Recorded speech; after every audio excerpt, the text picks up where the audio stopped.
చూడండి, ఎక్కువగా చాలామంది మనం నేటి సమాజంలో చూస్తున్నాం. ఎంతోమంది మంత్రాలు, తాయెత్తులు, మల్ల మందులు, రకరకాల చెల్లంగితనాల చేత మరి సంఘాలకి విశ్వాసులు మరి అవిశ్వాసులు అందరూ వచ్చేవాళ్ళు ఉంటారు.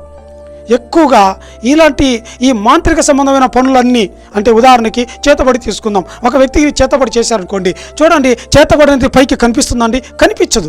ఒక వ్యక్తి దయ్యం పట్టిందనుకోండి, దయ్యము ఆ వ్యక్తిలో వికృత చేష్టలు చేయడము, ఏవో పనులు చేయడము, అదంతా కూడా కనిపిస్తుంటాయి, క్రియలు కనిపిస్తుంటాయి. కానీ ఆ మాంత్రిక శక్తుల చేత ఒక వ్యక్తి బంధించబడ్డా అనుకోండి, అవి పైకి కనిపించవు, ఆంతరంగంలో దాగి ఉంటాయి. అలాంటప్పుడు ఏం చేస్తుంటే దయ్యాలను బంధించే ఈ అధికారాన్ని వాడాలా. అంటే ఒక వ్యక్తిని చేతబడి శక్తులతో మరి బంధించినప్పుడు మాంత్రికులు మరి ఈ వరం పొందుకున్న వాళ్ళు ఏంటంటే ఈ దయ్యాలను బంధించే వరాన్ని ఆపరేట్ చేయాలి. యేసు నామములో ప్రభువా ఈ వ్యక్తిలో ఆవరించిన సాతాను క్రియలన్నింటినీ బంధిస్తున్నాము అంటే, సాతాను శక్తులు బంధిస్తున్నామంటే సాతాను ఇంకా ముందుకు కదలకుండా, వెనక్కిపోకుండా, ముందుకు పోకుండా దాని పనులు, దాని కార్యము, దాని చిత్తులు దాని ప్రణాళిక అన్నింటిని కూడా మనం కట్టడి చేస్తున్నాము, దాన్ని బంధిస్తున్నాము.